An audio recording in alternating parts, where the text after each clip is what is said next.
Love this podcast? Support it and sponsor today. Simply head to AuscastNetwork.com for details. This week at Safeway, shop the 10 for $10 produce sale. With the 10 for $10 produce sale, get items like large avocados, mangoes, green, red, orange, or yellow bell peppers, cucumbers, large lemons, or 16-ounce bags of Signature Farms baby-peeled carrots for the member price of just $1 each. Plus, select meats like Signature Farms 80% lean ground beef and Signature Select extra meaty pork loin back ribs are buy one, get one free this week. Hurry in before these deals are gone. Visit Safeway.com for more deals. Oscars.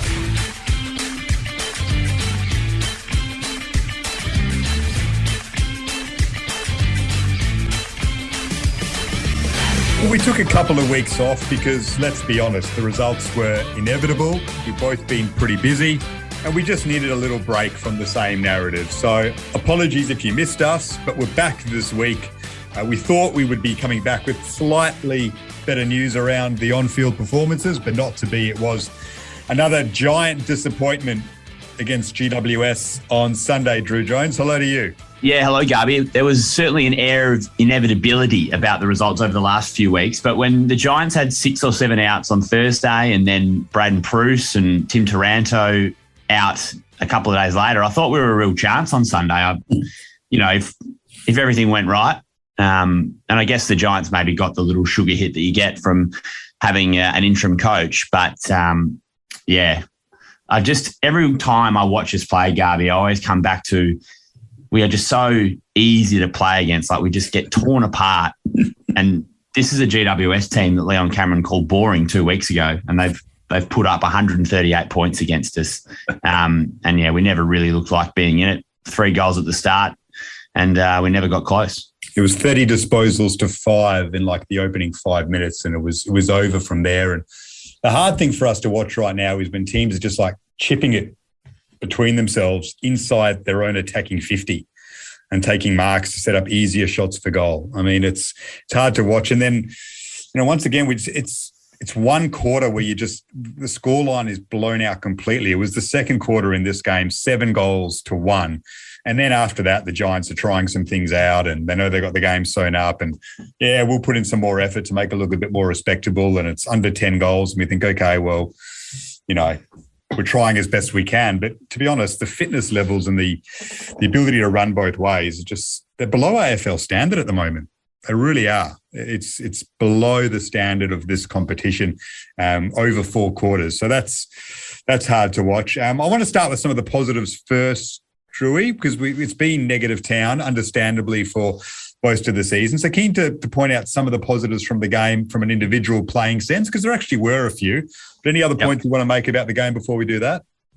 No, I'm happy to move on to the positives. Okay. So I was calling the game for ABC. Enjoyed doing that. Good to watch the Eagles up live. Yeah, was a little bit optimistic before the game with all GWS's outs, and that changed pretty quickly. But, there were some performances that I thought were decent. Callum Jamison's giving us something in the ruck. He really is. He just attacks it. He's competitive. He's energetic. I had Bailey Williams down as our number 1 ruck for, the rest of the season, really, until Nick Nat came back. Callum Jamison's gone past him. He's our number 1 ruck at the moment. And, Stradanica got the spot ahead of him as well, let's not forget, a few weeks ago. He's just competing all the time against bigger-bodied, more seasoned ruckmen. I really like his game. Yeah, I've been pleasantly surprised. And he just looked so out of his depth in that North Melbourne game. And I know he was playing down back. But to me, when I watched him in that game, it didn't seem like he was ready to play AFL. Yeah. But since he's gone into the ruck, into his natural position, and I can only imagine how much better that is for him to be able to do that, I've loved his endeavour. He gets sort of down and dirty. He doesn't look he looks like he's athletic. He looks like he could probably dunk a basketball and he'd be good at numerous sports. Like, I like the way that he moves. So from that point of view, I've really enjoyed watching him play, and obviously he's still got a lot to learn. But what ruckman doesn't at his age? Like, he's still young. He's a project. Like, it's not as though we got him with a top 5 pick.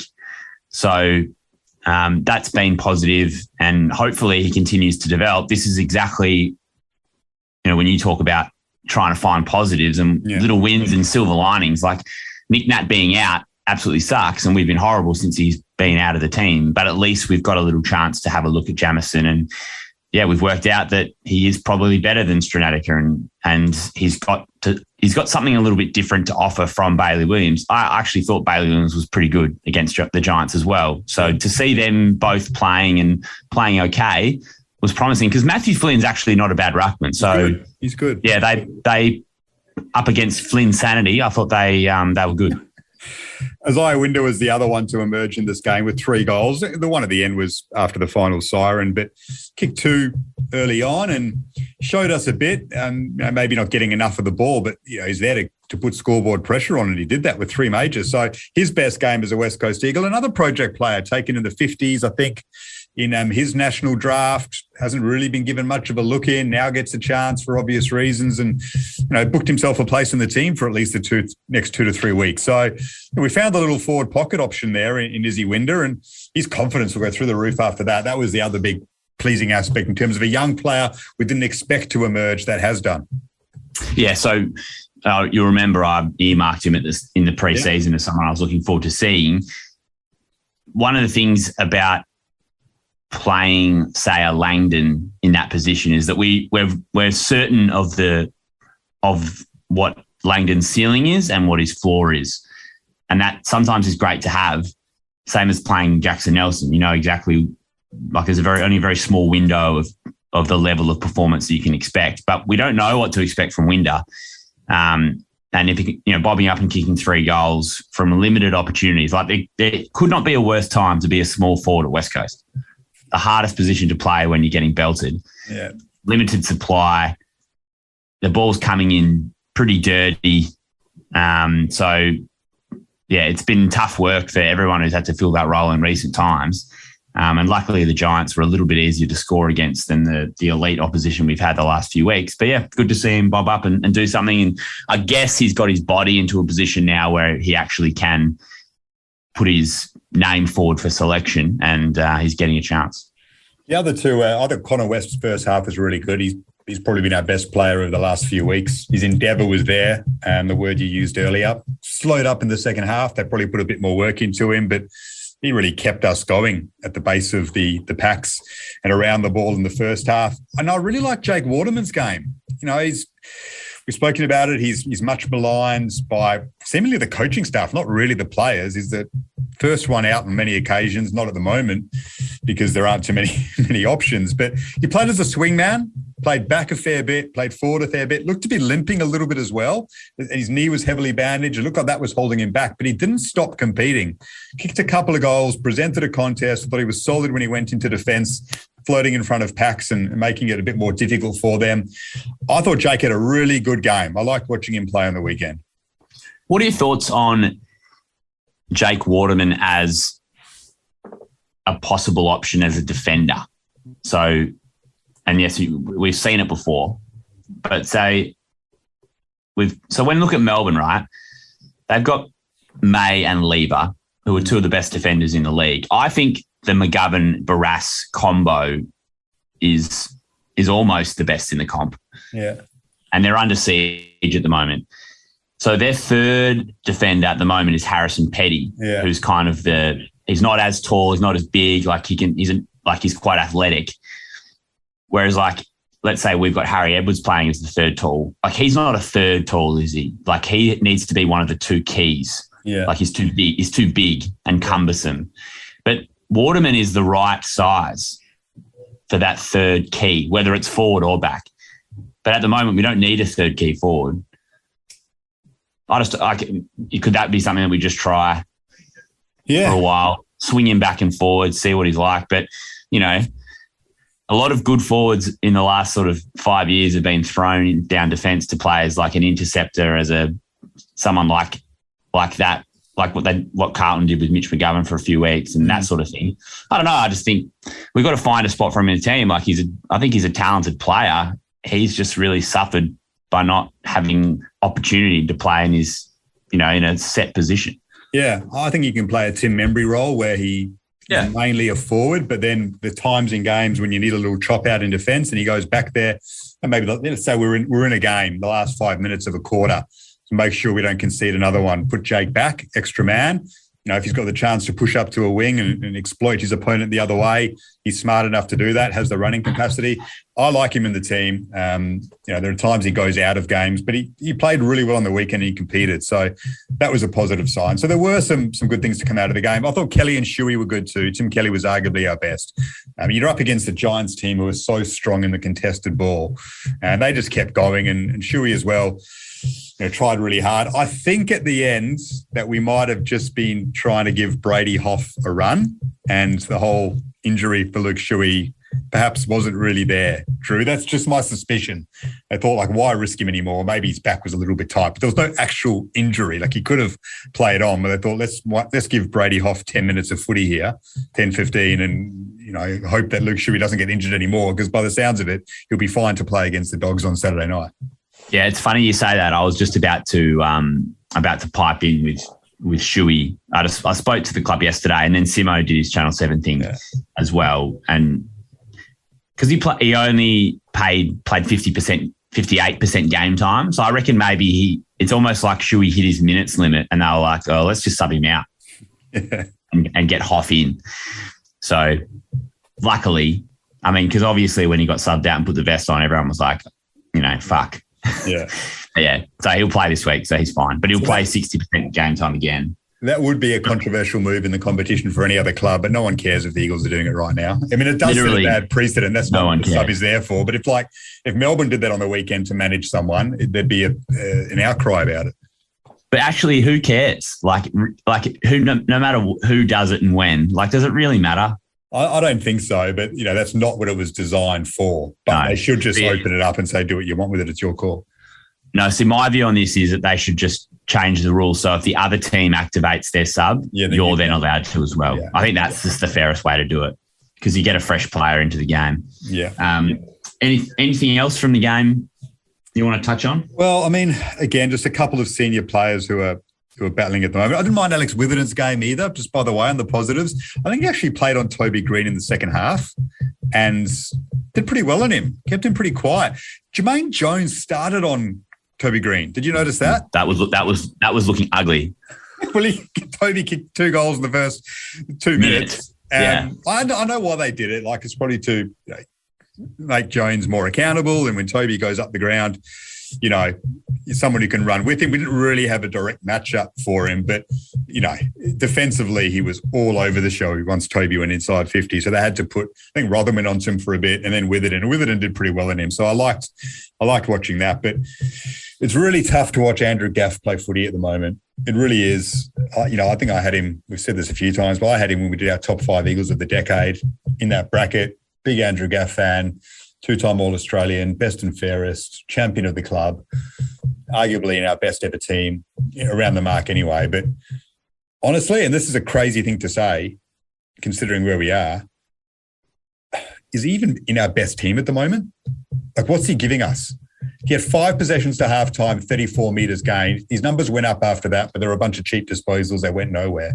It doesn't seem like he can move at the moment, and opposition players are reading that and jumping on him. And unless he gets rid of the ball within a couple seconds, he's getting tackled because he just doesn't seem to have any movement in his legs whatsoever. It's sad to see. Unfortunately, it's really hard to watch. Yeah, he's a shell, isn't he? Yeah.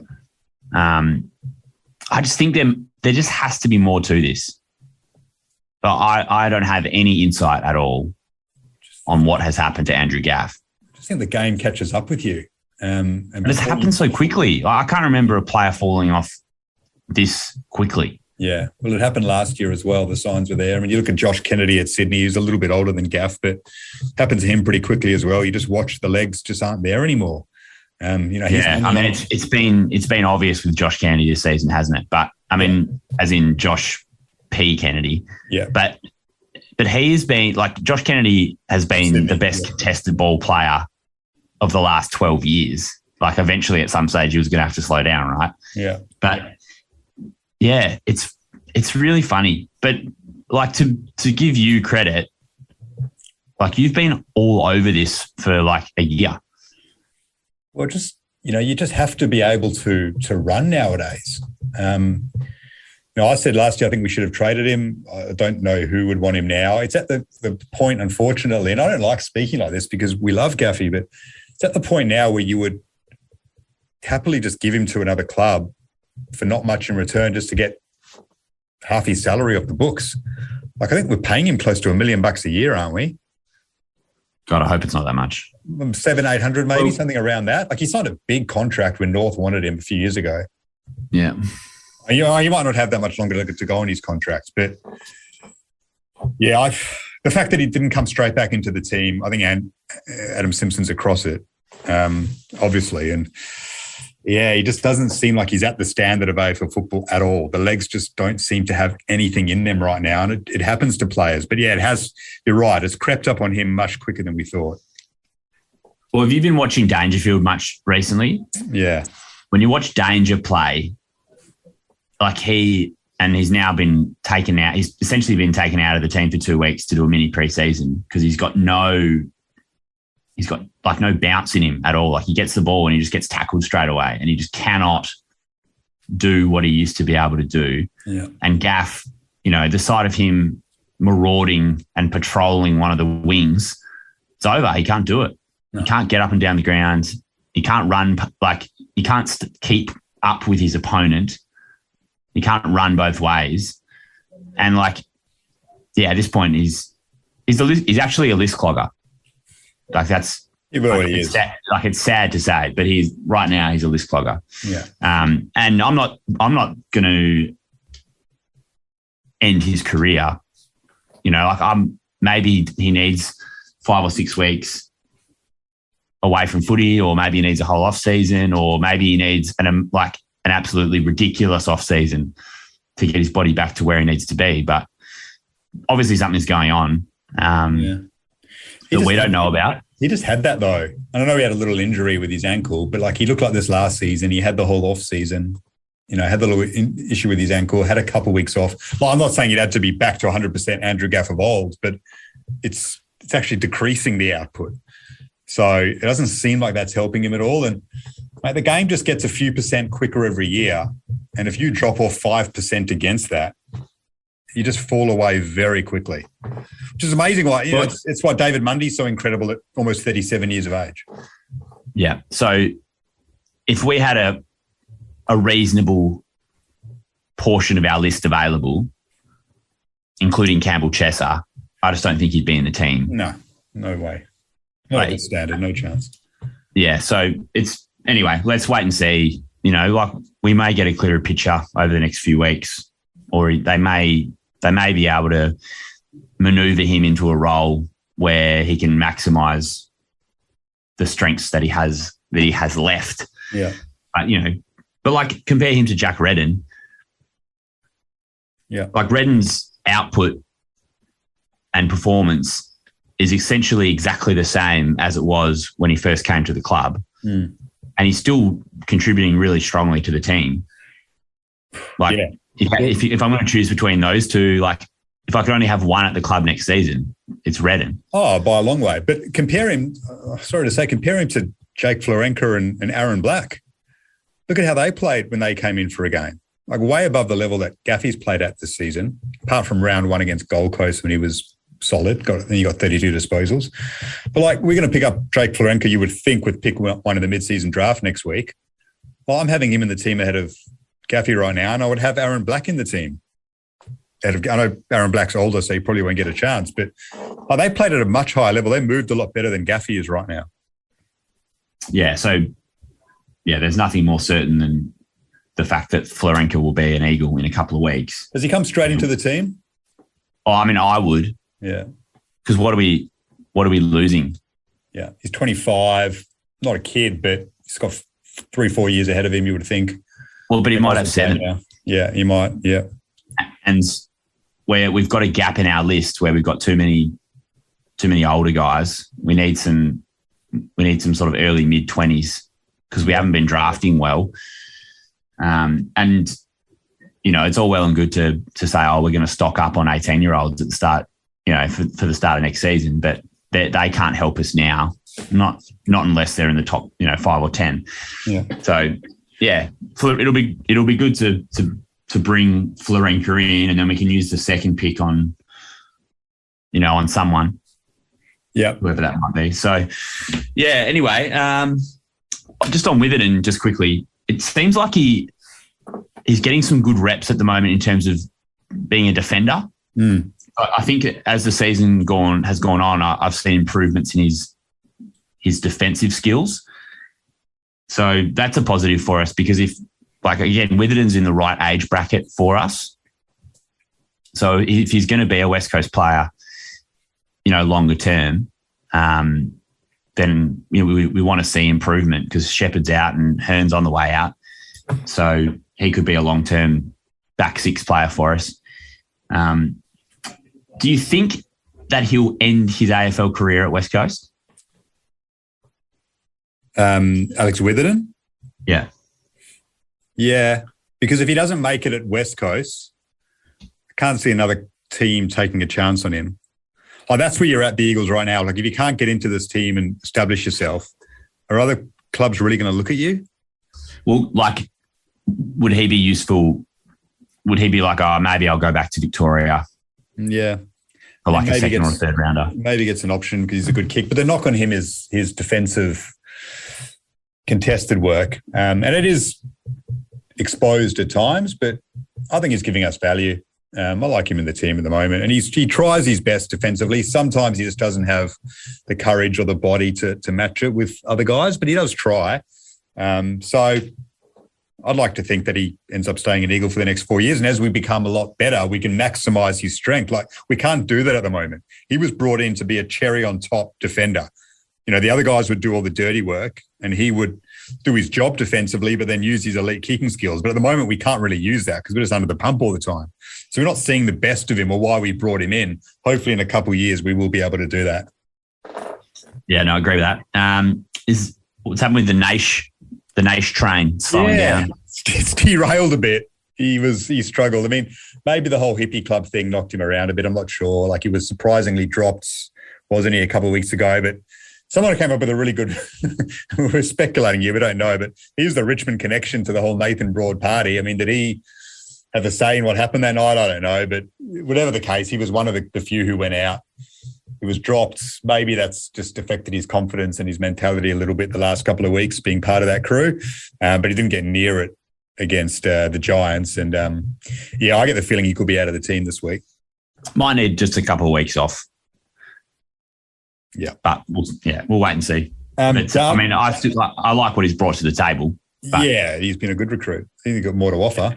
Jack Darling, up against, I think, a defender up there with the best in the comp. Like, when you have these best defender conversations, you cannot leave Sam Taylor out. He is so good. I get to watch him up close every second week, and I love watching him play. He's brilliant. So Darling had a tough encounter, but he's nowhere near it at the moment either, is he? No, but I mean, we're paying him, $500,000 or $600,000 a year, so you kind of just got to pick him, don't you? And let him try and work through it. Like, that's the hard reality that we're in, and we've said it before. We're just in such a bad position to rebuild. We've got old blokes on long contracts. Like, it's a disaster. But you just kind of got to get through it. You've got to back these guys to, be leaders, be better, improve your game, and help bring through the young guys that we can get into the system. And you got to back that they've got enough personal pride that they really want to turn around their performance and add extra strings to their bow. Like, Darling's got to get better at ground level. Like, when the ball goes, if he doesn't mark it and it's near him, the ball leaves that area in 1 second. Like, it just clears out so quick. Yeah, he did put a few good chases on early, but it's inconsistent, the effort. And I mean, Taylor's not easy to play against, but I watched Charlie Curnow against him a couple of weeks ago, and he eventually ground him down, whereas Jack didn't. It just was overcome by someone who was putting the clamps on him. And I mean, Adam Simpson said this week there's a fair chance they would drop him to the waffle in normal circumstances. They can't really do that at the moment. So we'll see what happens. But obviously the off-season stuff would have left him in a, uncertain state mentally about things, and maybe it's infiltrating his play at the moment as well. Should we get on to your question you wanted to pose, which is which player you'd like to see us chase this off-season first, or should we do the Nest medal votes from this game? Let's just, I'll tally them as we go. So let's go. I've just spent a bit of time thinking about what our team looks like round one next season, because it's hard, I'm finding it hard to to not think ahead. So round one next season, right? Yeah. Campbell Chess is playing. Yeah. And then I would say most likely the player that we draft with our first pick, whether that's 1 or 2, or whether we trade it back for, pick 5 and pick 9 or whatever happens. Yeah. They're probably playing. Yeah. I'm probably going to draft a midfielder. There's a good young WA midfielder. Maybe we end up with him. So there's a couple of names. Then Oscar Allen's back in the team. Yeah. Tom Cole's back in the team. Yeah.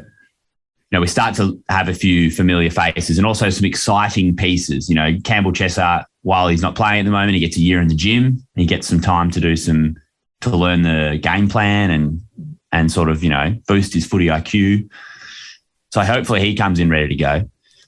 But a player I'd love to see in our team round one next year is Devon Robertson. He plays at the Brisbane Lions. He was a first-round pick or thereabouts, and I'm pretty sure he captained the WA under-18s. Sort of big-bodied midfielder, can play a little bit on the wing or up forward, and just can't get into that Brisbane team. I just think what a great opportunity to get a 21-year-old into our system, bring him home, and sort of not give him the keys, but just sort of be like, you're going to be part of our next premiership team. Like, we want to invest in you. Perfect opportunity. He's sitting there ripe for the picking. You'd have to be talking to him already, surely. Yeah, I mean, second round pick, bang, deal's done. Yeah, he's been mentioned in dispatches a lot by Eagles fans. And the player I'll raise is Jeremy Sharp from Gold Coast, who's another West Aussie. I watched him play against the Swans in round 4 or 5 or whatever. Played really well. Like, I was so impressed with how he went about it. Or the Giants it was, in fact, because the Suns beat the Swans in Sydney. Played against the Giants in round 3 or 4. And he played really well against them. I was so impressed. And then he got dropped and I couldn't understand it. Had a really good game on the wing, good leg speed, good kick. In fact, the Suns have done well since, so maybe there are other reasons as to why. But he's 19, another second-round pick, I think. Like, we don't want to take just bottom. We don't really bottom feeders and take the scraps from every club, but he's young enough with a bit of promise, WA boy. Jeremy Sharp's one that I thought I'd raise that we should look at. Yeah, good East Freo boy. Yeah. So I've really liked what I've seen of him, and he had a little phase last year where he had about 6 weeks where he was racking the ball up. He got a really good chance. And a good run in the team. And then I spoke to Michael Whiting, who's the AFL reporter up in Queensland. I just asked him, who's been having a great preseason at the Gold Coast Suns, and he brought up Jeremy Sharp. I guess he's one that gets noticed a lot in preseason because he's like an athletic animal, like he's a runner, he's quick. So obviously he's still got a bit of work to do on his game, but the bare bones are there. So I think he's who would you rather playing on the wing for the West Coast right now, Jeremy Sharp or Andrew Gaff? Sharp every time. So, yeah, he's one that I reckon is a great call by you. I hadn't thought of him straight away. But if we could bring in those two and then they're playing round one next season, like, you can't tell me that's not going to be a better team. Yeah, well, it'll be already a much quicker team, much fitter team. That's half our problem. We can't run both ways. Like, we'll be vibrant and fresh. We've got these young guys rolling through the midfield, hopefully getting free in the wide expanses of Optus Stadium. Like, already that starts making you feel better about it. Like, if I'm seeing those young guys, like what Arsenal did. Arsenal was stale, horrible to watch, club going nowhere in the Premier League, like just gross. And then they kept buying rejects from other clubs. Yeah. All of a sudden, get some young guys in the team, and it gets your vibrancy. Your fans can connect with young players who you can see improvement from. Makes a big difference. Anyway, I just wanted to... Yeah, and then you're still throwing in, Oscar Allen and McGovern and Yeo and Kelly and Duggan, and Tommy Cole mid-20s, Witherden mid-20s, Barras. You're still throwing those players in around all of that. Shuey, who knows where he's going to be. Gaff maybe goes. Kennedy retires. Hearn goes. So you're dropping off a fair few players. Natanui still comes back for another year or two. There's enough there to be a lot better next season when you add those kids into the mix. So hopefully it's good to look forward. It's all we can do right now. I will ask you this, though, speaking of looking forward. Morsey raised this question as we get close to the Nest Medal votes. When is our next win coming? Oh, well, I don't think we'll win another game this season. Really? Yeah. That's a very big call. I think we'll nab another couple before the season's out. We'll nab one or two at home. We'll win 3 or 4 for the year maximum. I think we'll win probably 3 for the year. All right. 3 or 4. I'll say... So you're staying with that? No more wins for the Eagles? 1 win for the season? Yeah. All right. I'll say, because they're playing on my birthday on June 24, I'll say we'll win that Friday night against Essendon at home. Birthday present. Yeah. That's good. That's Surely we can get up for 1 more win.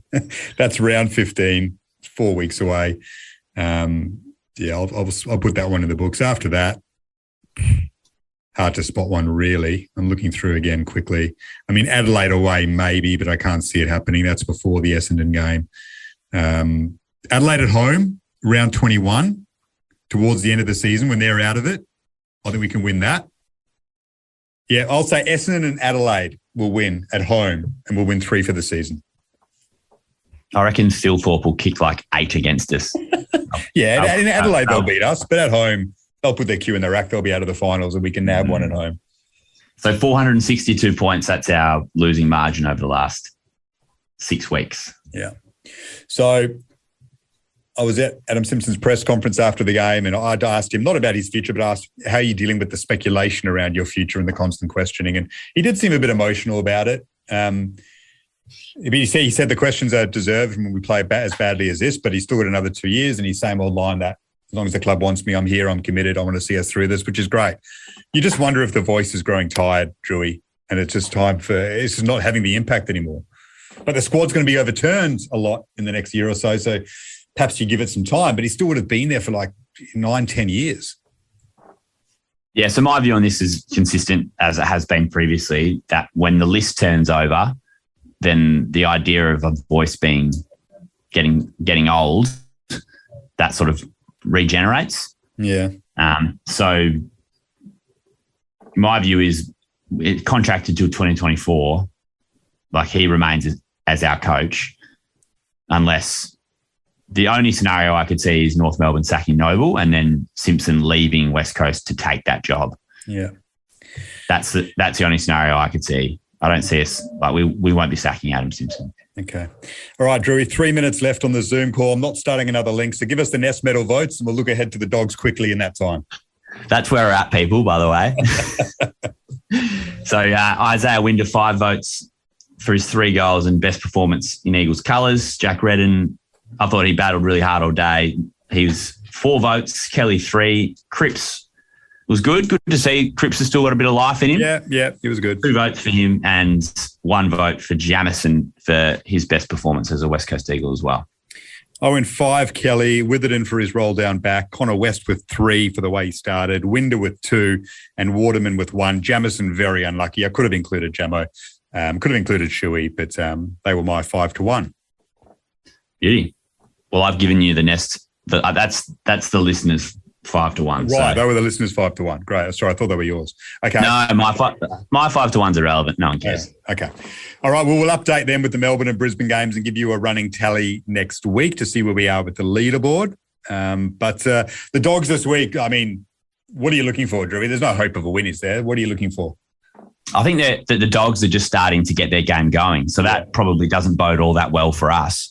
I think that the weight of numbers that they get from their midfielders, I think that will just overwhelm us. They get Tim English back, which is a real blow for us because he's like a legit gun against, a young ruck duo that we've got. So there's not really anyone coming back either. Petrevsky-Seton is out of health and safety protocols. And apart from that, I'm not sure there's anyone really else available. Maybe Yo. So, yeah, it's going to be hard yakka at Optus Stadium. I'd say if you're a member, or if you're an Eagles fan and get to the game and go with low expectations so you don't ruin your day, but still support the team and look for the silver linings with the young players out there, and maybe put a little multi on or something to keep yourself engaged. Gamble responsibly. Of course. Yeah, they'll look to it, the Dogs, to try and get some confidence up in a few key players, and Norton will look to get back into the Coleman medal race for sure and get maybe applaud really loudly when English goes near the ball, like make him feel welcome. Yeah, exactly right. Anyway, that's the state of things at the moment. We always look forward to watching the boys. We'll do on Saturday night. But, good discussion again. Thanks for all your feedback, and looking forward to chatting to you all next week. Thank you, Drewy. See you, people.